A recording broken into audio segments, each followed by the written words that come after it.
1절에서 2절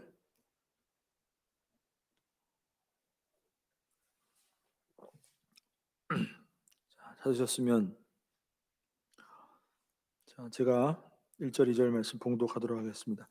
그러므로 형제들아 내가 하나님의 모든 자비하심으로 너희를 권하노니 너희 몸을 하나님이 기뻐하시는 거룩한 산제물로 드리라. 이는 너희가 드릴 영적 예배니라. 너희는 이 세대를 본받지 말고 오직 마음을 새롭게 함으로 변화를 받아 하나님의 선하시고 기뻐하시고 온전하신 뜻이 무엇인지 분별하도록 하라. 아멘.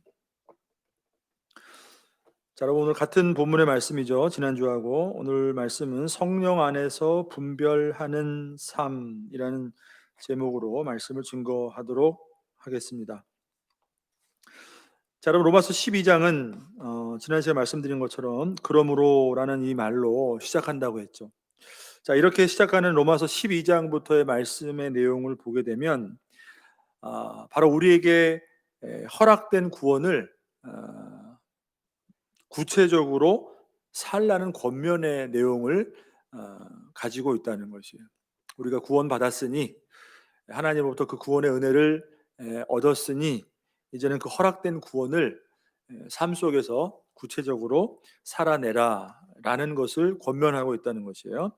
다시 말하면 예수 그리스도께서 십자가에서 우리의 죄를 대속해 주시고 죽은 자 가운데서 살아나심으로 우리에게 주신 새 생명, 우리가 다시 살게 됐잖아요.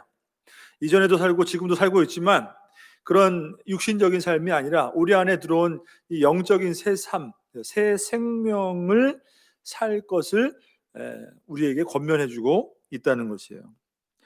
자, 로마서 12장부터의 여러분 내용들을 쭉 한번 집에서 한번 읽어보십시오. 보게 되면 앞부분에서는 잘 발견할 수 없었던 굉장히 눈에 많이 띄는 것인데 뭐냐면 그게 바로 명령법이라는 거예요. 명령법이 뭐죠? 무엇을 해라, 무엇 하지 말아라. 물론 앞에도 그런 이제 표현이 나오긴 하는데 아주 그 12장부터는 그 내용이 아주 압도적으로 앞에 나온 내용과는 다르게 이 명령법이 눈에 띄게 많이 나온다는 거예요. 어떻게 하라, 어떻게 하지 마라. 자, 앞부분에서는 복음이 말씀하고 있는 진리가 무엇인지, 그러니까 무엇입니다. 이것을 뭐라고 얘기하냐면 직설법이라고 얘기해요. 쉽게 얘기하면 직설법, 무엇입니다. 앞부분에는 그 직설법이 많이 나오는데 뒷부분은 뭐예요? 이 명령법이 많이 나온다는 거예요. 우리는 죄인입니다. 그죠? 죄는 하나님 앞에 하나님의 진노를 피할 수 없습니다. 하나님은 죄인을 위해 예수님을 십자가에 내어주셨습니다. 예수 그리스도는 십자가에서 피 흘리심으로 우리의 죄를 대속하시고 부활하셨습니다. 이것을 믿는 자는 누구나 하나님 앞에 의롭다함을 얻어 구원을 얻습니다. 이게 복음의 진리란 말이에요. 앞부분에서 말씀하고 있는 복음의 진리가 무엇인지, 다시 말해서 하나님이 우리에게 행하신 일이 무엇인지 그것을 가르쳐주고 있다는 것이에요. 근데 뒷부분은 뭐예요? 그러므로 어떻게 해라 라는 이 명령법이 많이 사용되고 있다는 것이에요. 여러분 무엇을 의미하고 있을까요? 이게 12장 이유가 우리에게 명령을 바울은 권고한다 이렇게 말하고 있는데 그 의미가 뭘까요? 하나님께서 우리를 위해 그리스도를 십자가에 내어주시고 새 생명을 우리에게 주신 것에 대한 인간의 구원받은 우리 그리스도인의 마땅한 무엇이 있어야 된다는 거예요? 반응이 있어야 된다는 것이에요. 그게 삶으로 나타나야 된다는 것을 의미하고 있다는 것이에요. 자, 이것이 바울이 말하는 하나님의 모든 자비하심으로 우리에게 권고하는 내용이에요. 그리고 바로 하나님이 주신 그 자비 위에 서 있는 우리의 삶이라는 것이에요. 자, 하나님이 나를 사랑하십니다. 그죠? 하나님이 나를 사랑하십니다. 예수님이 나를 위해서 십자가에서 피를 흘려주시고 나의 죄를 용서해 주셨습니다. 대속해 주셨습니다. 그리고 부활하셨습니다. 내가 이것을 믿습니다. 이게 우리의 신앙 고백이란 말이에요. 자, 근데 여러분 이 믿음이 다가 아니라는 거예요. 아무리 우리가 그렇게 믿고 그렇게 고백한다 해도 소용이 없어요. 아무 소용 없어요. 왜요? 그 믿음을 보여주는 반응이, 그 믿음을 나타내주는 반응이 우리의 삶 가운데 없으면 아무 소용도 없다는 것이에요. 자, 그래서 이 믿음을 보여주는 이 반응, 그런 신앙, 이것이 바로 진짜 살아있는 믿음이고 복음의 진리 위에 서 있는 것이고 복음을 살아내는 삶이라고 할 수가 있는 것이죠. 이것이 진짜 신앙이라고 할 수가 있다는 것이죠. 자, 여러분, 진짜와 가짜를 구별하는 것은 어떤 기준으로 구별할 수 있을까요? 사실 보면 간단해요. 진짜와 가짜, 알곡과 가라지의 차이는 무엇일까요? 예수님이 뭐라고 말씀하셨어요? 나더러 주여 주여 하는 자마다 다 천국에 갈 것이 아니라는, 그 말씀을 하셨단 말이에요. 그 말씀에서 주님이 그렇게 말씀하셨던 것처럼 참 신앙과 이 거짓 신앙의 분명한 기준을 뭐라고 말씀하셨어요? 예수님이 나더러 주여 주여 하는 자마다 다 천국 가는 것이 아니라 누구든지 나의 이 말을 듣고 행하는 자라야 천국에 갈 수 있다. 이렇게 말씀하셨단 말이에요. 그러니까 이 말을 듣고 행하는 자, 그러니까 믿음에 대한, 내가 가지고 있는 믿음에 대한 반응, 하나님 말씀에 대한 반응, 순종, 이것이 반드시 우리에게 요구되어진다는 것이에요. 여러분, 우리가 신앙생활할 때 명령하면 누가 좋아하겠어요? 그죠? 때로는 어떻게 보면 여러분, 이렇게 하면 안 됩니다. 여러분, 사실 하나님의 말씀은 우리의 삶을 구속한단 말이에요. 하나님의 말씀이 저와 여러분의 살아가는 어떤 삶의 현장에서 하나님의 말씀이 된다는 것은 뭘까요?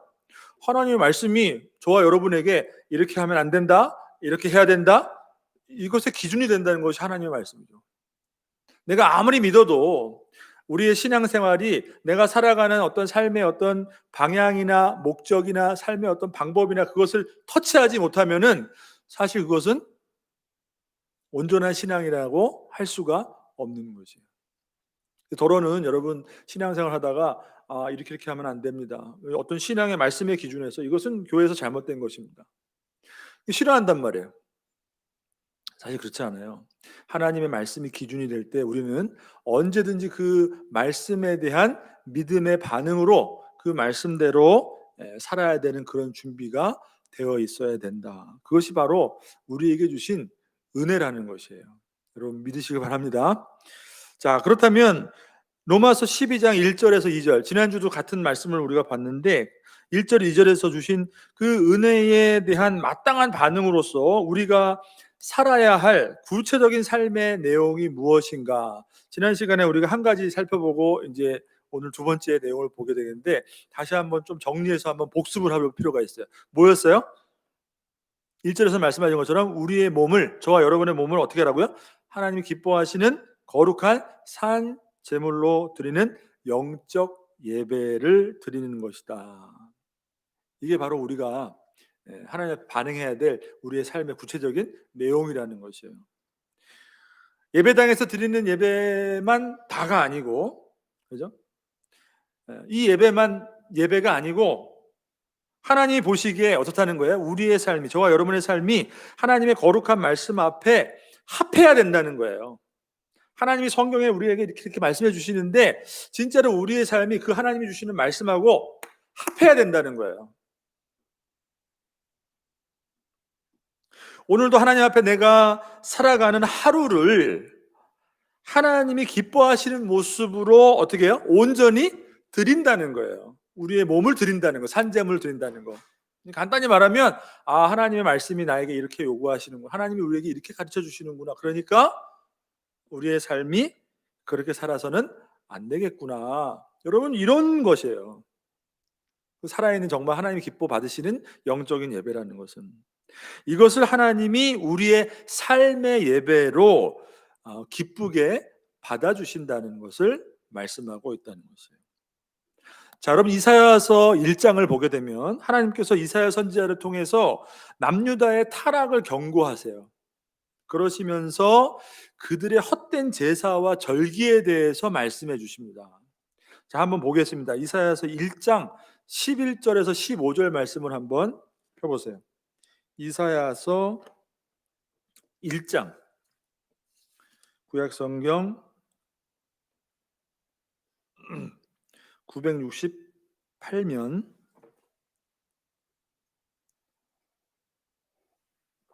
1절에서 11절에서 15절이에요. 자, 한번 같이 읽어보도록 하겠습니다. 1절부터 15절까지 시작. 여호와께서 말씀하시되 너희의 무수한 재물이 내게 무엇이 유익하뇨? 나는 순양의 번제와 살찐 짐승의 기름에 배불렀고 나는 수송아지나 어린 양이나 숫 염소의 피를 기뻐하지 아니하노라. 너희가 내 앞에 보이러 오는 이것을 누가 너희에게 요구하였느냐? 내 마당만 밟을 뿐이니라. 헛된 재물을 다시 가져오지 말라. 분향은 내가 가증히 여기는 바요 월삭과 안식일과 대회로 모이는 것도 그러하니 성회와 아울러 악을 행하는 것을 내가 견디지 못하겠노라. 내 마음이 너희의 월삭과 정한 절기를 싫어하나니 그것이 내게 무거운 짐이라. 내가 지기에 곤비하였느니라. 너희가 손을 펼 때에 내가 내 눈을 너희에게 가리고 너희가 많이 기도할지라도 내가 듣지 아니하리니 이는 너희의 손에 피가 가득함이라. 여러분, 겉으로 보기에는 하나님이 내가 언제 예배 드리라고 그랬어? 내가 언제 나한테 그런 거 가져오라고 그랬어? 예배를 거부하시고 받기를 원하지 않으시는 것처럼 보이는데 그게 아니에요. 그게 아니라 사실은 보면은 중요한 말씀이 뭐냐면 성회와 아울러 악을 행하는 것을 내가 견디지 못하겠노라. 13절의 말씀이란 말이에요. 하나님 앞에 거룩하게 예배 드린다고 뭐 예물 드리고 아무튼 엄청나게 하나님 앞에 예배를 드린다고 하는데 의식적으로 예배를 많이 드리는데 그거 내가 그냥 받기 싫어한다는 게 그거와 함께 뭐예요? 악을 행하기 때문에. 그러니까 하나님 앞에 정말 이렇게 드려지는 하나님 말씀 앞에 드려지는 영적인 예배 그 삶이 없기 때문에 내가 더 이상 그 예배를 받을 수 없다라고 말씀하시는 거죠. 그러니까 예배를 잘 안 드리고 성의 없이 예배 드리고 여러분 그게 아니에요. 이스라엘 백성들을 보게 되면 지금 우리가 드리는 예배, 지금 드리는 하나님 앞에 예물 이거 우리가 못 따라갑니다, 여러분. 그런 게 아니라 우리의 기준으로 너무나 풍성한 예배를 하나님 앞에 드렸음에도 불구하고 너희의 손에 피가 가득하다. 성회와 함께 악을 행하는 것을 더 이상 내가 볼 수가 없다. 눈에 보이는 것은 엄청난데 도무지 그들의 삶이 하나님 보기에 어때요? 마음에 들지 않았기 때문이라는 거예요. 하나님 말씀 앞에 순종이 없었기 때문에 하나님의 그들의 삶이 하나님을 이미 멀찌감치 떠나 있었기 때문에 이것이 바로 그들의 예배를 거부하는 하나님의 분명한 이유라는 것이에요. 그러니까 여러분 우리는 이 예배를 생각할 때 하나님 앞에 정말 우리가 이렇게 앞에 나와서 드리는 예배 이것도 너무나 소중하죠. 그렇지만 정말로 하나님이 또 우리에게 요구하시는 예배가 무엇인가? 지난 시간에 말씀한 것처럼 정말 우리의 삶이 하나님 보시기에 그래 하나님 말씀 앞에 우리가 얼마나 하나님의 뜻대로 살고자 하는가 하루하루를 하나님 보시기에 기뻐하시는 모습으로 드리는 것 이게 정말로 함께 가야 된다. 함께 가야 된다는 것을 우리가 잊어서는 안 된다는 것이에요. 구원받은 성도에게 있어서 여러분 하나님 앞에 예배만큼 중요한 것이 없죠. 아까 조금 전에도 우리가 같이 교제하면서 이렇게 나누었는데 예배가 그만큼 소중하단 말이에요. 하나님 앞에 나와서 예배하는 것 그것이 없으면 우리의 삶에 어떤 힘을 얻을 수 없고 위로받을 수 없고 삶을 지탱할 수 없을 만큼 예배는 정말 구원받은 백성들에게 중요한 거란 말이에요.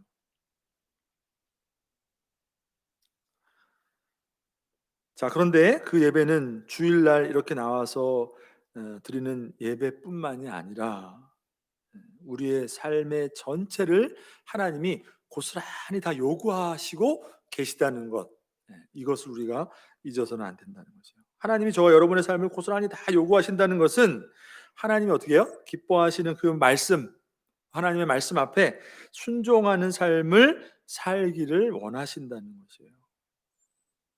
믿음에 대한 반응을 요구하시고 계시다는 것이죠. 자, 그렇기 때문에 우리 구원받은 그리스도인들은 살아가는 삶의 현장이 그 순간순간이 그 삶의 내용이 하나님 앞에서 드리는 예배라는 사실을 여러분 잊어서는 안 된다. 여러분 이것을 반드시 기억할 수 있게 되기를 바랍니다. 여러분이 일하시는 일터에서나 가정에서나 그 순간순간이 우리는 우리의 일을 열심히 하는 것 같아도 어떻게 해요? 그것이 하나님 앞에 있는 것이기 때문에 하나님 앞에 예배하는 것과 똑같다는 것이에요. 그렇기 때문에 우리가 이렇게 일을 할 때 우리가 이런 사람을 만나고 이렇게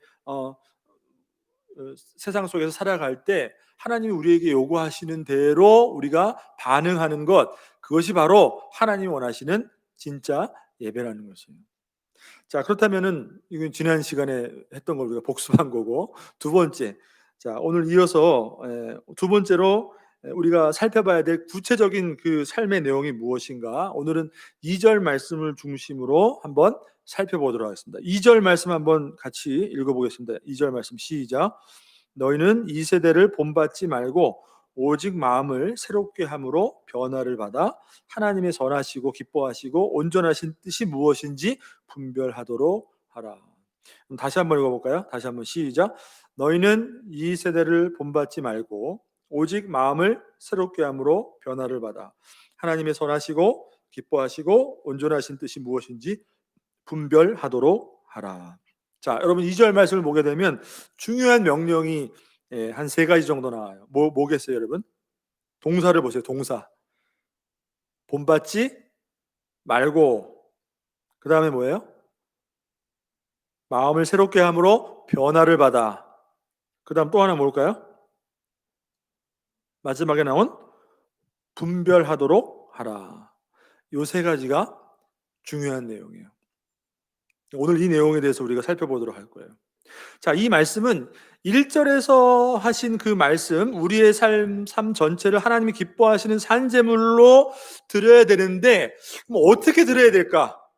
어떤 것이 우리의 삶 전체를 하나님 앞에 기뻐하시는 모습으로 드리는 것일까?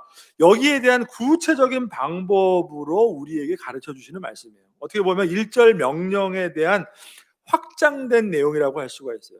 저와 여러분의 삶이 이 현장에서 드리는 예배에서 그치는 것만이 예배가 아니라 삶의 현장에서 우리가 살아가는 모든 모습이 순간순간 하는 모든 것들이 하나님 앞에 예배라는 그런 모습으로 하나님 앞에 믿음의 반응으로 우리의 삶 전체를 기뻐하시는 모습으로 드려야 되는데 어떻게 드려야 될까?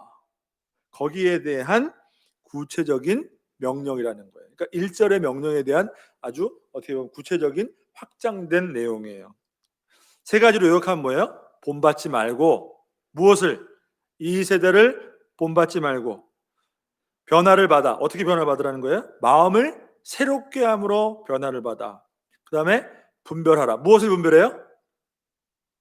하나님의 뜻이 무엇인지 분별하라는 거예요. 하나님의 뜻이 무엇인지. 이것이 하나님이 원하시는 그리스도인의 삶이라는 것이에요. 본받지 말고 변화를 받아서 분별하도록 하는 것. 자, 먼저 오늘 말씀 2절을 보게 되면, 자, 우리가 살고 있는 이 세대를 본받지 말라고 말씀하시고 있죠. 그죠? 이 세대. 이 세대라는 것은 그냥 편하게 그냥 이 세상이라고도 생각할 수도 있어요. 이 세대, 이 세상. 우리가 살아가고 있는 지금 이 세상을 말하는 것이죠. 자, 그러면 여러분 먼저 이 세대가 어떤 세대인지 어떤 세상인지 우리가 먼저 이해할 필요가 있어요.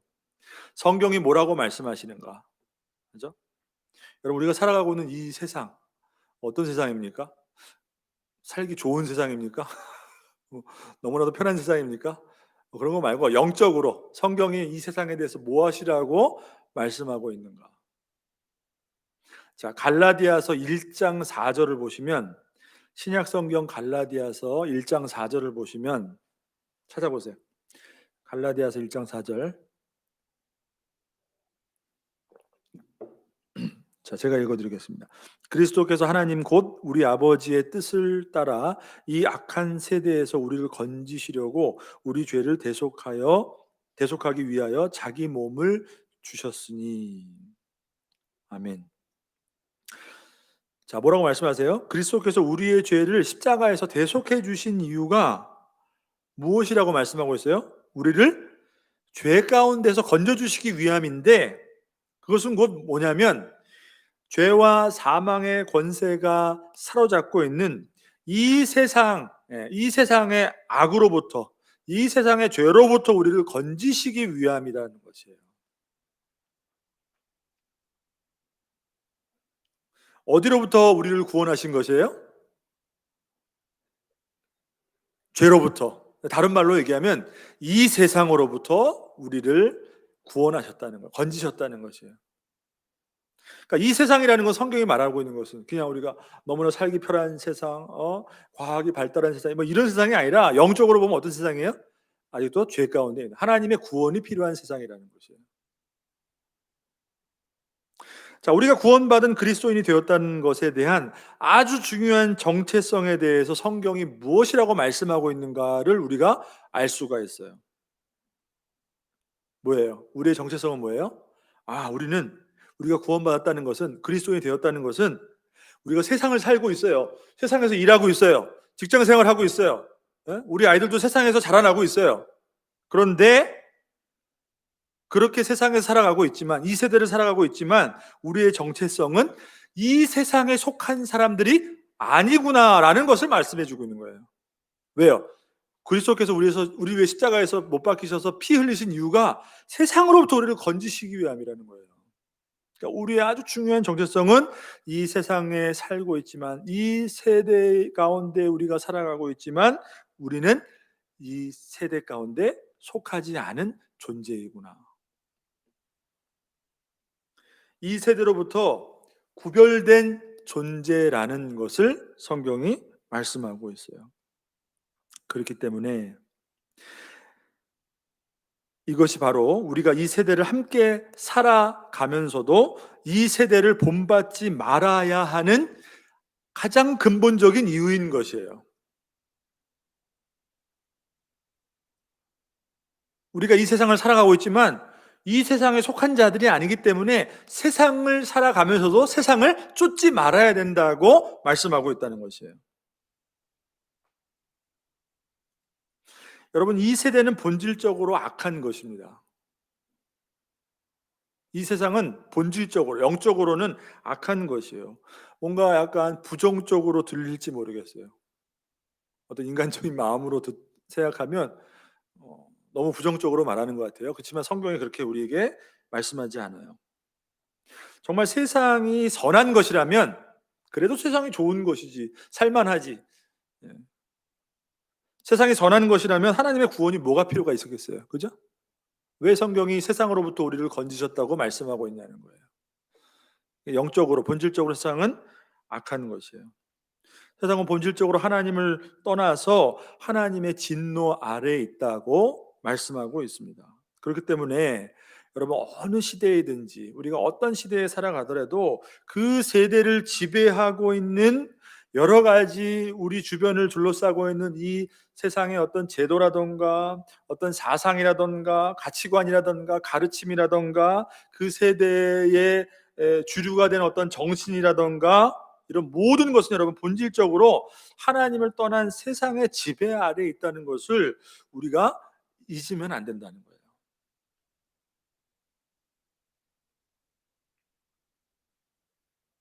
그러니까 우리는 그 속에서 그냥 살아가고 있는 거예요. 이 말이 꼭 우리 아이들이 학교는 다 믿지 않은 사람도 있으니까 그 학교는 보내면 안 돼. 뭐 여러분 이런 말은 아니에요. 그죠? 세상은 세상이고 우리의 신앙은 신앙이에요. 직장을 다니는데 나는 그리스도인이기 때문에 믿지 않는 사람이 다니는 직장은 난 다닐 수 없어. 그런 게 아니에요. 그런 말을 하는 게 아니에요. 그러니까 우리가 그것을 알고 인정하고 우리가 그 속에 속해 있다는 것이에요. 그렇지만 뭐예요? 속해 있지만 그들과 구별됐기 때문에 그들을 쫓아가고 따라가는 것이 아니라는 거예요. 본받지 말라는 것을 말씀해주고 있다는 것이에요. 자, 이 세대가 악하다는 것은 여러분 단순히 도덕적으로 우리가 뉴스에 보면은 세상에 참 악한 일이 많고 참 우리가 상상하지 못할 그런 어, 죄악들이 많은, 여러분 단순히 도덕적으로 악한 것만을 얘기하는 것이 아니에요. 세상이 악하다는 것은 물론 그 일부이지만 그것만을 얘기하는 것이 아니라는 것이에요. 세상에 얼마든지 선하게 살려고 하는 사람들도 많이 있단 말이에요. 그리고 인간의 삶을 그래도 선하게 인도하려고 하고 어떤 우리가 사는 환경이나 세상들을 좋게 하려고 하는 그런 선한 제도도 있단 말이에요. 그냥 단순히 그런 것만 얘기하는 게 아니에요. 세상은 기본적으로 본질적으로 하나님을 떠나 있기 때문에 하나님 나라를 대적하는 악한 세력이 있음을 말하는 거예요. 그 속에는 반드시. 그러니까 교묘하고도 아주 강력하게 우리들을 어떻게 해요? 유혹하고 넘어뜨리려 한다는 것이에요. 그렇게 하는 최종적인 목적은 뭘까요? 최종적인 목적은 뭐예요? 결국 우리를 구원으로부터 멀어지게 하는 거예요. 하나님의 진리를 받아들이지 못하도록 하는 거예요. 하나님의 진리로부터 멀어지도록 하는 거예요. 하나님이 없는 세상으로 만들려고 하는 거예요. 하나님을 인정하지 않는 세상으로 만들려고 하는 거예요. 이게 바로 세상이 악하다는 것입니다. 이게 이 세대의 악한 모습이라는 것이에요. 자, 그러니까 여러분, 이 세대의 악한 모습은 어느 시대든지 예술, 뭐 방송, 정치, 경제, 교육, 문화 모든 영역에 우리가 모르는 사이에, 그죠? 사상적으로 가르침으로 우리의 가르 우리의 가치관, 우리의 가치관은 뭘까요? 신앙적인 가치관, 우리의 믿음을 흔드는, 그러니까 하나님의 절대적인 진리의 그 말씀, 그 기준을, 진리의 기준을 아주 모호하게 만드는 그런 악한 영적인 세력들이 그 안에 포함되어 있다는 것입니다.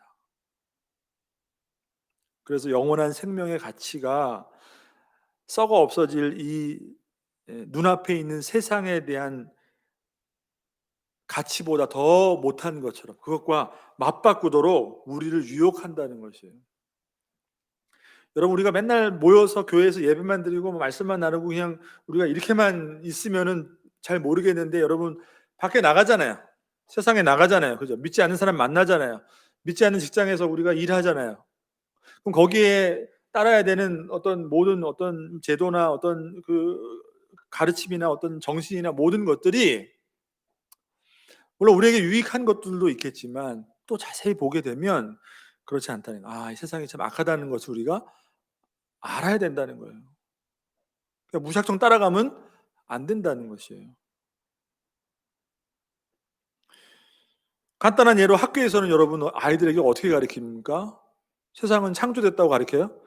그렇지 않죠. 그냥 과학적으로 우리가 그냥 인간적으로 이해하면 어떻게 창조된 거야? 그게 아니라 다 진화해서 원숭이가 진화돼서. 그럼 그거대로 우리가 받아들이면 어떻게 되는 거예요? 인간은 여러분 그냥 뭐 원숭이에 불과한 거잖아요. 영원한 생명의 가치를 누릴 만한 그런 존재가 아니라 그냥 이렇게 진화된 거예요. 아무것도 아닌 거예요. 그러니까 우리가 무심코 받아들이는 그런 모든 세상의 것들이 사실은 결국은 뭐예요, 그게? 그 뒤에 있는 모든 어떤 배경이 세상이 악하기 때문에 하나님의 진리로부터 우리를 떠나도록 하는 그런 것들이 있다는 것이에요. 진짜 세상이 악한 것은 우리로 하여금 진짜를 못 보도록 하는 것이 세상이 악하다는 것이에요. 진짜를 못 보도록 한다는 거예요. 자, 근데 성경이 뭐라고 말씀합니까? 오늘 말씀에서 우리들은 이러한 악한 세대를 함께 살아가고 있지만 이 세대에 속한 자가 아니라 구별되었다는 것이에요. 그리스도로 인하여 구별된 우리의 삶은 이미 그 목적과 목표와 방향이 이 세대를 살아가고 있지만 이 세대에 속한 것이 아니라 하나님 나라에 속한 것이기 때문에. 여러분 믿으십니까? 하나님 나라에 속한 것이기 때문에. 그리스도께서 우리의 삶의 주가 되시는 주님의 그 다스림과 통치 가운데 우리가 살아가고 있기 때문에 그래서 본받지 말아야 된다고 말씀하는 것이라는 것이에요. 그래서 우리가 따라가야 될 것은 세상이 아니라 누구예요? 주님이라는 것이에요. 하나님의 말씀이라는 것이에요. 자, 고린도후서 5장 17절 말씀. 그런즉 누구든지 그리스도 안에 있으면 새로운 피조물이라. 이전 것은 지나갔으니 보라 새 것이 되었도다. 이전 것은 지나갔으니 보라 새 것이 되었도다. 우리는 분명히 그리스도 안에서 이제는 새 것이 되었다고 성경이 선포해 주고 있어요. 자, 근데 분명히 여러분, 우리가 무엇을 살면서 경험하고 있어요? 우리가 분명히 새 사람이 되었는데도 불구하고 또한 옛사람 안에서 살아가고 있단 말이에요. 이 둘 사이의 긴장감 속에 늘 우리는 살아가고 있다는 거예요. 그리스도 안에서 새 시대를 살아가고 있지만, 새 생명을 받아서 이제는 새 시대를 살아가고 있는데, 아직도 우리가 옛 시대 안에 공존하고 있다는 것이에요. 분명히 이 세상으로부터 구별되었다고는 말하는데, 분명히 또한 이 세대 가운데 우리가 살아가고 있다는 거예요. 이 긴장 가운데 살아가고 있단 말이에요. 하지만 우리가 분명히 기억해야 될 것은 뭐예요? 지금 내가 속한 곳은 어디인가? 여러분, 속한 곳이 어디입니까? 세상에 살고 있지만 어디에 속한 것입니까? 세상에 속한 것이 아니라 그리스도 안에 있음을 여러분 다시 한번 믿으시기를 바랍니다. 그 믿음을 붙들라는 말이에요. 하나님이 내게 부어주신 큰 애로 말미암아 내 삶에 새롭게 도래한 새 시대가 무엇인가, 이것을 반드시 붙들라는 것입니다.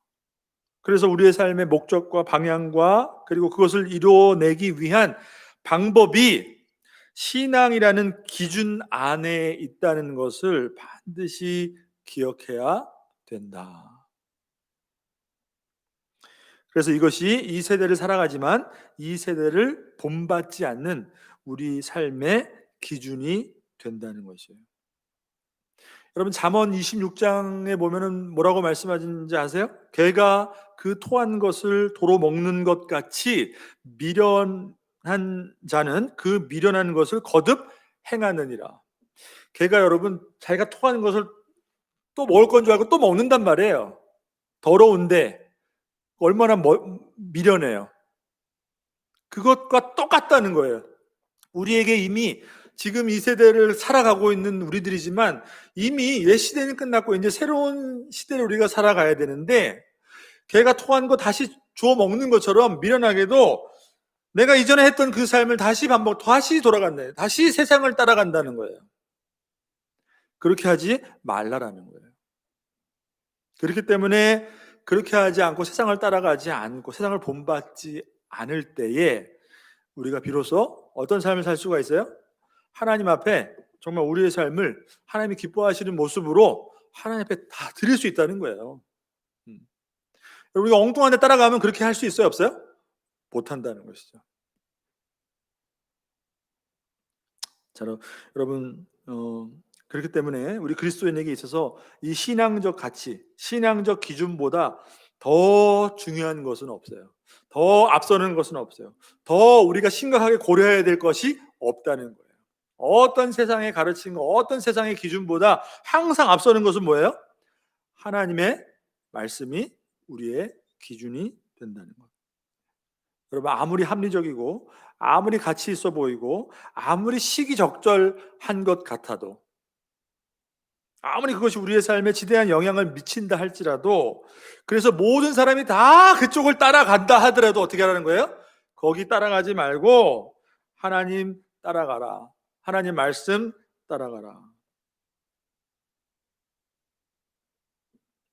그러니까 하나님 말씀에 부합하지 않고 그것이 세상에 속한 것이라면 여러분 어떻게 해야 되겠어요? 단호하게 거절하고 단호하게 내 삶에서 떼어내고,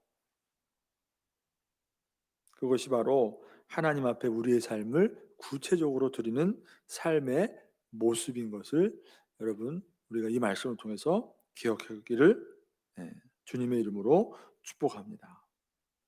자, 그 다음에 두 번째 본문이 뭐라고 말씀하죠? 두 번째는 오직 마음을 새롭게 함으로 변화를 받아 라고 말씀합니다. 마음을 새롭게 함으로 변화를 받아라. 자, 여러분 보세요. 사람의 마음은, 우리의 마음은 곧 그 사람의 의지입니다. 이해 가세요? 그 사람의 마음은 그냥 마음 안에만 머무는 게 아니라 곧 그 사람의 의지예요. 그 사람이 그 마음을 품었다는 것은 그렇게 하고자 한다는 거예요. 삶의 결과물은 그냥 나오는 게 아니라는 거예요. 다 그 사람의 마음으로부터 나오는 것이에요. 그 사람이 악한 삶을 사는 것은 내 주위에 정말 악한 사람이 많고 나를 도와주질 않아. 내 주위가. 예? 사람이 난 착하게 살고 싶은데 옆에 있는 사람이 날 도와주지 않아. 여러분, 그게 아니에요. 악하게 사는 것은 다 그 사람의 마음이 악하다는 증거예요, 증거. 그러니까 마음은 그 사람의 곧 의지라는 것이에요. 여러분이 그렇게 사는 것은 다른 이유가 아니라 그 속에 그 마음, 그 의지가 있기 때문에 그렇게 산다는 거예요. 자, 그러니까 우리가 이 세대를 살고 있지만 이 세대를 본받지 않는다는 것은 그냥 되는 것이 아니에요. 하나님의 전적인 은혜로 우리의 마음이 내적으로 새롭게 되어질 때, 우리에게 그 마음이 하나님의 은혜로 말미암아, 하나님의 그 그리스도의 십자가로 성취된 그 은혜로 말미암아 우리에게 새 마음이 들어와야지, 그때서야 우리가 하나님 말씀대로 세상을 본받지 않을 수 있다는 것이에요. 자, 뒤에 이어져 나오는 말씀도 마찬가지예요. 하나님의 뜻대로 우리가 하나님의 뜻을 분별할 수 있는 것도, 여러분, 우리가 마음이 새로워지지 않는데 어떻게 하나님의 뜻을 분별할 수가 있어요? 무엇이 하나님의 뜻인지 안 된다는 것이에요. 자, 근데 우리가 구원받았다는 것은 뭐예요? 저와 여러분이 그리스도인이 되었다는 것은 뭐예요? 새 생명을 얻었다는 것은 뭐예요? 우리의 마음이 새로워졌다는 거예요. 구원의 은혜로 말미암아 이전 것은 다 지나가고 새 것이 되었도다. 이거 뭐예요? 이전에 가였던 우리의 마음이, 죄와 타락 가운데 있었던 우리의 마음이, 우리의 본성이 하나님의 은혜로 말미암아 어떻게 해요? 다 새롭게 변했다는 것이에요. 그리고 우리의 마음이 새롭게 되었다는 것은 이제 하나님의 뜻대로 살려고 하는, 하나님의 뜻대로 사는 것이 내게 기쁨이라는 것을 아는 새로운 마음이 우리 안에 주어졌다는 거예요. 그렇기 때문에 이제는 하나님 앞에 내가 뭘 어떻게 하더라도 예배의 삶을 지켜내야지, 하나님 앞에 신앙을 지켜야지, 하나님 뜻대로 살아야지, 이렇게 할 수 있는 의지가 우리 안에 생겼다는 거예요. 우리가 새로운 마음을 가졌다는 것은.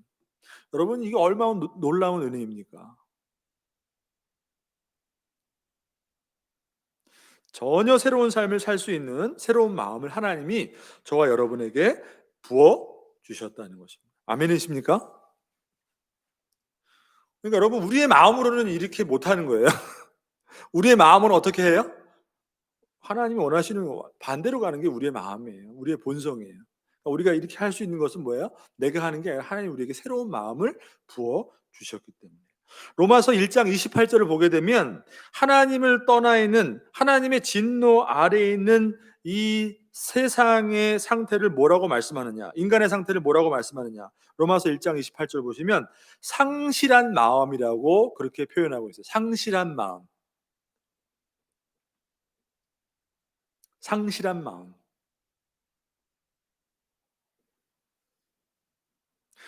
자, 그래서 하나님이 그 인간의 그 상실한 마음을 그대로 내버려 두셨다. 이것이 바로 하나님의 심판이에요. 하나님, 우리가 마음을 다 하나님을 기뻐하게 해드리는 그것이 무엇인지 모르게 다 마음이 상실됐다는 거예요. 타락했다는 거예요. 그러니까 그 마음 그대로 내버려 주셨다는 거예요. 그게 하나님의 심판이라는 것이에요. 자, 근데 하나님께서 이제는 어떻게 해요? 우리에게 새로운 마음을 부어 주셔서 하나님의 뜻에 순종할 수 있도록 우리를 바꾸어 주셨다는 거예요. 여러분, 이 사실을 믿으시기를 바랍니다. 여러분 안에는 이미 이전 것은 다 지나가고 새 것이 되었다. 하나님이 새로운 마음, 하나님을 위해 살 수 있는 마음을 주시고 선한 의지를 어떻게 해요? 계속해서 부어 주시는 줄 믿으시길 바랍니다. 그렇기 때문에 오늘 이 본문에서 오직 마음을 새롭게 함으로 변화를 받으라는 이 말씀은 이미 우리가 성령 안에서 받은 그런 변화를 한 번뿐만이 아니라, 한 번 받는 것으로 끝나는 것이 아니라 지속적으로 계속해서 날마다 매일매일 그렇게 해야 된다는 것을 말씀해 주고 있는 것이에요. 날마다 우리의 마음을 새롭게 함으로 변화를 받아. 여기서 변화를 받는다는 것은 여러분 헬라어로 메타몰포마이라는 거예요. 메타몰포마이라는 단어인데 그 말은 뭐냐면 근본적으로 형태가 변환되는 것을 말하는 거예요. 근본적으로 모양이 바뀌는 것을 말하는 거예요. 마음의 변화로부터 오는 우리의 생각을 새롭게 함으로 무엇이 바뀌는 거예요? 근본적으로 삶의 모양이 바뀌는 것, 근본적으로 삶의 방향이 바뀌는 것, 근본적으로 삶의 목적이 바뀌는 것, 이것을 말해요. 한 번으로 족하는 것이 아니라 매일매일 그것을 반복해서 바꾸어 내라 라고 명령하시는 것이에요. 여러분, 왜 이런 노력이 필요할까요? 매일매일? 왜 매일매일 그렇게 새롭게 변화를 받아서 변화되어야 될까요? 아까 말씀드린 것처럼 우리는 어디에 살고 있어요? 이 세대 가운데 살아가고 있지만 우리끼리 모여 사는 게, 여러분, 우리끼리 아무리 모여 살아도 그래요. 근본적으로 우리의 마음은 타락한 본성이 아직도 남아 있기 때문에 아무리 변했다 하더라도 천국 가는 그날까지 우리는 육신을 가지고 살기 때문에, 여러분, 우리끼리 모여도 어떻게 해요? 우리끼리 모여도 싸워요. 우리끼리 성도끼리 모여도 잘 안 되잖아요. 근데 여러분 다 나가잖아요. 타락한 이 세상 가운데 살잖아요. 악한 세대 가운데 우리가 살아가고 있잖아요. 그렇기 때문에 잊지 말고 그 믿음을 가지고 매일매일 마음을 새롭게 함으로 변화를 받아야 된다.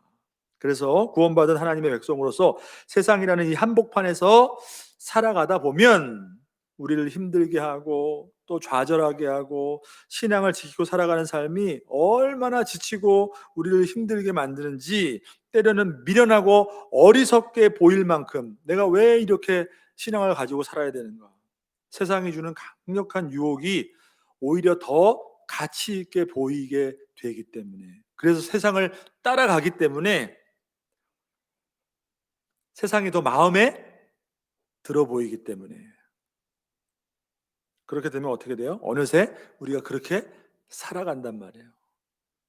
그렇기 때문에 그렇지 않기 위해서 마음을 새롭게 함으로 변화를 받아라. 계속해서 매일매일 새롭게 갱신하라. 그리스도 안에서 새롭게 된 이 시작된 이 새로운 마음을 세상의 가치에 의해서 버리지 말고 그것을 계속해서 되새기고 갱신해라 라고 말씀하고 있다는 것이에요. 자, 그러니까 여러분, 삶의 현장은 여러분 그냥 우리가 매일매일 반복되는 것 같아도 사실 우리 안에서 이러한 내적인 전쟁이 늘 있다는 것을 우리가 잊으면 안 됩니다. 또 있고, 그냥 살다 보면 어떻게 해요? 나도 모르게 우리의 마음이 세상을 바라보는 마음으로 자꾸 변해 있는 거예요. 그래서 어떻게 해요? 그렇게 사는 거예요. 네. 우리가 그 마음이 있기 때문에. 그렇지만 저와 여러분 그런 존재가 아니라는 거예요. 이미 새로운 마음으로 새 시대를 살아가는 그러한 구별된 존재이기 때문에 그것을 끊임없이 갱신하는 저와 여러분 되시기를 주님의 이름으로 축복합니다. 자, 그다음에 마지막 한 가지만 더 보겠습니다. 마지막에 뭐라고 말씀하죠? 오늘 본문은 하나님의 선하시고 기뻐하시고 온전하신 뜻이 무엇인지 어떻게 하라고요? 분별하도록 하라. 분별하라. 이렇게 말씀합니다. 자, 우리가 이 세대 가운데 구별되었어요. 그래서 이 세대를 본받지 말고 마음을 늘 새롭게 함으로 변화를 받아서 이제 마지막으로 어떻게 해요? 무엇이 옳고 그른지, 어디로 가야 되는지, 무엇을 해야 되는지, 무엇이 옳고 그른지 분별하라는 것입니다.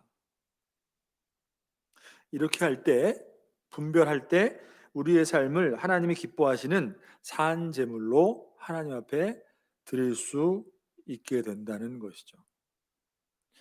자, 여기서 분별의 기준은 뭘까요? 무엇으로 분별할까요? 분별한다는 것은 무엇일까요, 여러분? 뭘 가지고 분별해요? 무엇이 옳은지 그른지, 어떻게 살아야 되는지 그 기준이 있을 거 아니에요? 뭘까요? 그것은 하나님의 말씀이죠. 하나님의 뜻인 선하시고 하나님이 기뻐하시는 하나님의 영원하신 불변하신 말씀이라는 거예요. 자, 그러니까 여기서 분별하다는 것은 뭐예요? 타락한 이 세대와 영원 불변하시고 선하신 하나님의 뜻 가운데 이 둘 사이에서의 구별이에요. 분별한다는 것은 악한 이 세대와 그렇지만 그 세대가 우리에게 유혹하는, 마치 세상을 따라가는 것이 더 매력적인 것 같은, 옳은 것 같은 그런 유혹과 하나님의 그 진리의 말씀, 이 두 사이에서의 구별, 이것이 분별이라는 것이에요. 거기서 무엇을 선택해야 될지, 어떻게 살아야 될지, 무엇이 옳은지를 구별해야 된다, 분별해야 된다라고 말씀한다는 것이에요. 여러분, 그렇기 때문에 우리의 유일한 기준은 하나님의 말씀이 된다는 사실을 다시 한번 이 말씀을 통해서 붙들 수 있게 되기를 바랍니다. 자, 우리가 여러분 그리스도인으로서 구원받은 하나님의 백성으로 이 세대를 살아간다는 것은 우리가 그 가운데서 반드시 경험하게 되는 것이 있어요. 우리가 신앙을 가지고 이 세상을 살아가다 보면 반드시 경험하는 것이 있어요. 그게 뭐냐면 바로 성경적인 삶, 성경이 우리에게 가르쳐주는 그 가치대로 살아가는 그 삶과, 그 다음에 세상이 우리에게 주는 그 가치가 반드시 충돌하게 된다는 거예요. 세상에서 잘 적응하고 잘 살려면 이런 상황에서는 이렇게 살아가는 게 맞는 것인데, 왜? 다들 그렇게 살아가는데? 그런데 어떻게 해요? 성경은 이렇게 말하고 있는데, 이게 충돌한다는 거예요. 우리에게 오히려 이렇게 사는 것이 맞다고 성경이 말씀하고 있다면 그게 때로는 충돌할 때가 있다는 거예요. 직장 생활에서 유익을 더 도모하고 더 발빠르게 처신해서 이렇게 해야지 내가 성공하고 더 돈을 많이 버는데, 다들 그렇게 사는데 성경이 뭐라 해요? 그게 아니라고 하니까 그게 충돌한다는 거예요. 반드시 이 충돌이 있다는 거예요. 여러분, 만약에 이 충돌도 전혀 의식하지 않는다면 뭐예요? 그 사람의 마음이 없는 거예요, 마음이. 네. 그러니까 마음이 생각하는 대로 그냥 사는 거예요. 그러니까 똑같이 사는 거예요. 자기도 모르게 세상을 따르고 세상을 본받고 있다는 거예요. 여러분, 주일 하나 지키는 것도 어떻게 해요? 너무나도 기본적인 신앙이지만 여기서 충돌이 일어나는, 우리의 신앙이 연약할 때는 그런 것이 있어요, 없어요? 있단 말이에요. 여러분, 지금 우리가 조심해야 하고, 그죠? 누구보다 세상에 우리가 어떤 안 좋은 영향을 끼치지 않기 위해서 조심하고 그런 건 맞아요. 그렇지만 우리가 나와서 예배 드리지 못할 이유는 하나도 없습니다. 여러분, 맞습니까? 조심은 해야 되겠지만 그렇다고 우리가 예배 못 드릴 이유는 하나도 없다는 거예요. 지금 상황에서. 왜요? 여러분, 다 하잖아요. 다 하잖아요. 밥 먹고 놀러 가고 다 하잖아요. 만나고 다 하잖아요. 예배 못 드릴 이유가 하나도 없어요. 근데 분명히 우리가 신앙생활 하다 보면 이런 충돌이 있다는 거예요. 그러니까 우리가 믿는다는 것은, 우리가 신앙을 가진다는 것은 단순히 교회를 다닌다는 것에 국한된 것이 아니에요. 그것만을 말하는 것이 아니에요. 성경적인 삶과 세상의 가치가 충돌할 때 우리가 어떻게 살아야 되는가? 이것을 분별하는 것이 우리가 믿는다는 것이고 우리가 신앙을 가진다는 것이에요. 근데 그 분별의 가장 중요한 기준이 뭐예요? 하나님의 선하시고 기뻐하시고 온전하신 뜻인 하나님의 영원하신 말씀, 성경의 가르침이라는 것입니다. 여러분, 에베소서 5장을 한번 보겠습니다. 마지막으로 한 구절만 더 보겠습니다. 에베소서 5장. 에베소서 5장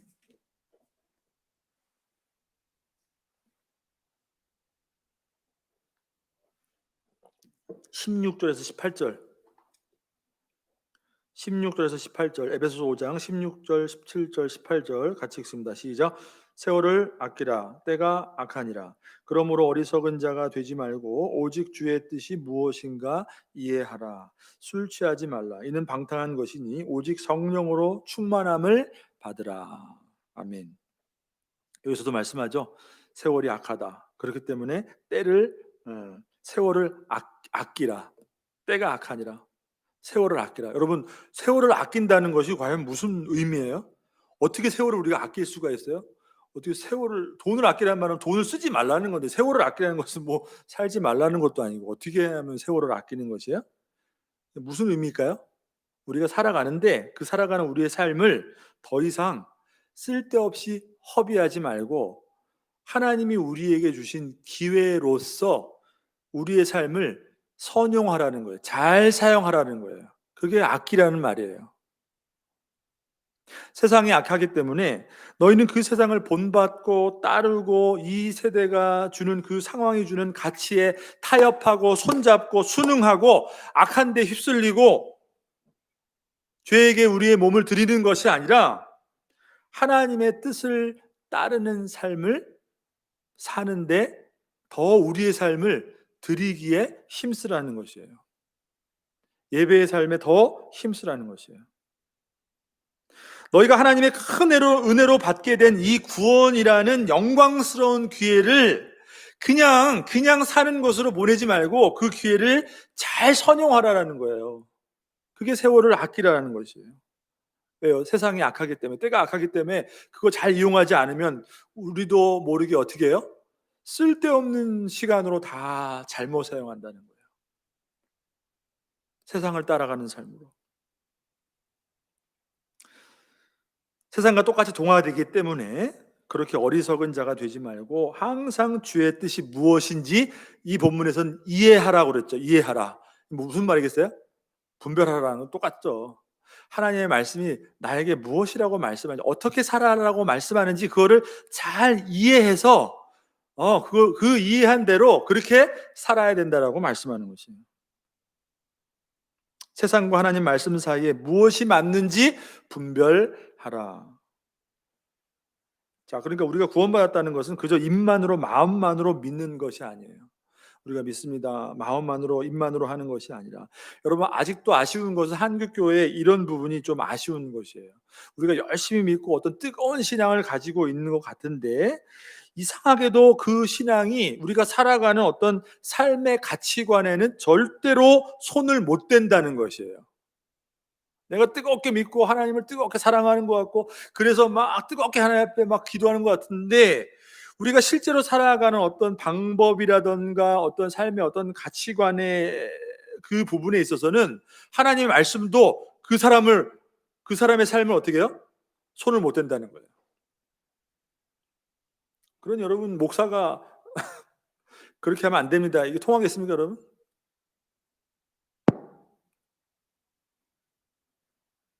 신앙은 신앙이고 내가 살아가는 삶은 내가 알아서 살아간다. 여러분 이런 아쉬운 부분이 아직도 많이 있다는 거예요.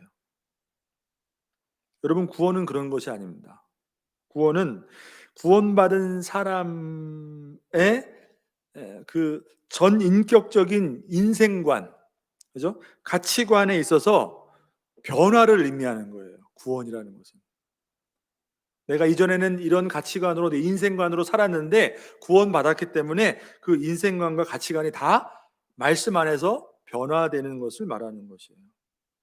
그러니까 당연히 여러분 성경이 말씀하는 성경이 가르치는 그 가르침 안에서 인생관, 세계관, 돈, 경제, 부, 명예, 가정, 자녀, 교육, 정치, 국가, 뭐 이념, 사상 여러분 이게 다 하나님 말씀으로 어떻게 돼야 돼요? 다시 재정립이 되는 거예요. 아, 이렇게 살아야 되는구나. 모든 것이 성경의 가르침으로 변화를 받는 것이 바로 구원받은 그리스도의 삶이어야 한다는 것입니다. 그렇기 때문에 여러분, 신앙 따로 내 어떤 의지 따로 내 어떤 사상 따로 내 어떤 인생관 따로 이게 있을 수 없는 것이에요. 변화되어야 된다는 것이에요.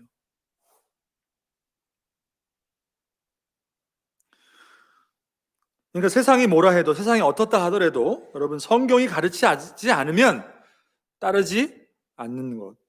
그리고 누가 뭐라 해도 성경이 가르치면 그렇게 하는 것. 그것이 하나님이 우리에게 요구하신다는 거죠. 이게 바로 하나님 말씀을 최고의 그 내 삶에 있어 최고의 권위를 하나님 말씀에 두고 그것을 통해서 분별하는 삶이라는 것이에요. 아, 무엇이 옳은 거구나.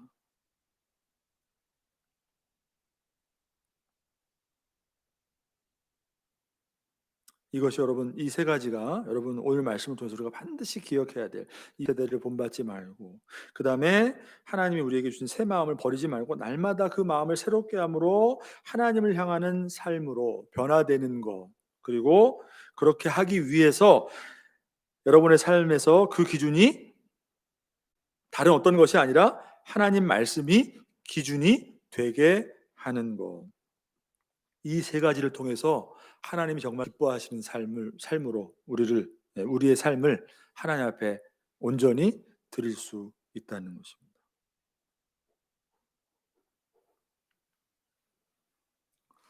자, 이제 말씀을 마무리합니다. 여러분, 그리스도인은 세상의 흐름을 거스르는 것이에요. 왜요? 하나님의 말씀이 있기 때문에. 무조건 반대하고 무조건 뭐 싸우고 이러는 것이 아니라 하나님의 말씀이라면이라는 조건이 우리에게는 붙게 된다는 것이에요. 그래서 성령 안에서 분별하는 삶, 그것이 바로 그리스도인의 삶이라는 것이에요. 자, 여러분, 어쩌면 우리는 지금 어느 때보다 더 악한 세대를 살아가고 있음을 어느 때보다 우리가 실감하고 있어요. 어느 때보다 특별히 이 교회에 대한 어떤 증오와 미움을 우리는 경험하고 있어요. 물론 그것이 분명히 어떤 믿는 자들이 잘못했기 때문에, 우리가 잘못 살았기 때문에, 교회가 잘못되었기 때문에, 하나님이 기뻐하시는 삶을 우리가 살지 못했기 때문에, 사실은 하나님이 또 다른 면으로는 하나님이 교회에 대해서 채찍질하고 결국은 그것을 통해서 궁극적으로 교회를 회복시키고자 하시는 하나님의 뜻이 저는 담겨 있다고 그렇게 생각을 해요. 그것도 하나의 일면이에요. 하나님이 교회를 따끔하게 채찍질하는데, 아까 우리 어린이 예배에서 말씀드린 것처럼 하나님이 블레셋을 사용하신 것처럼 얼마든지 여러분 세상을 사용하실 수 있으세요. 그것도 하나의 일면이에요. 그렇기 때문에 우리는 항상 하나님 앞에 먼저 겸허히 회개하고, 우리가 열심히 예배를 드린 것 같아도, 하나님 앞에 열심히 신앙생활한 것 같아도 결국 우리의 삶이 하나님이 기뻐하시는 모습으로 살지 못했구나, 이런 것을 우리가 깨닫고 우리가 회개하고 돌이켜야 한다는 것이에요. 그게 첫 번째예요. 자, 그러면서도 우리가 또 무엇을 알아야 되냐? 그러면서도 이런 상황 가운데 여러분, 교회를 핍박하고 궁극적으로 신앙의 자유를 빼앗아가고 하나님 나라를 무너뜨리려고자 하는 그런 악한 세대, 그런 영적인 배후가 반드시 존재하고 있다는 사실도 우리가 어떻게 해요? 알아야 된다는 거예요. 왜? 이 세대는 악하기 때문에. 어느 때보다 하나님 나라를 공격하고 있다는 사실을 우리 성도들은 기억을 하고 하나님 나라를 빼앗기지 않기 위해서 깨어서 기도해야 한다는 것입니다.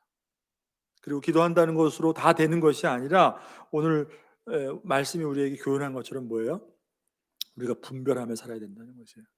하나님의 말씀의 그 기준을 가지고 세상과 그 하나님 말씀 그 두 사이에 여러분 무엇이 옳고 그른 것인가, 그렇기 때문에 하나님 말씀대로 내가 살아야 된다는 이 기준을 가지고 온전히 올바르게 분별할 필요가 있다는 거예요.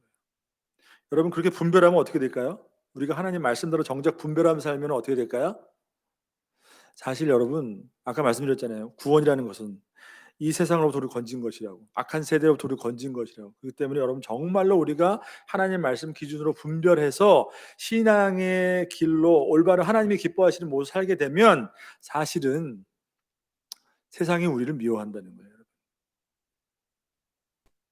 여러분, 때로는 우리가 이 기독교라는 것을 잘못 오해하고 잘못된 어떤 그런 가르침을 우리가 이해할 때가 있는데, 자꾸 여러분 세상으로부터 우리가 교회가 칭찬을 받고, 그죠?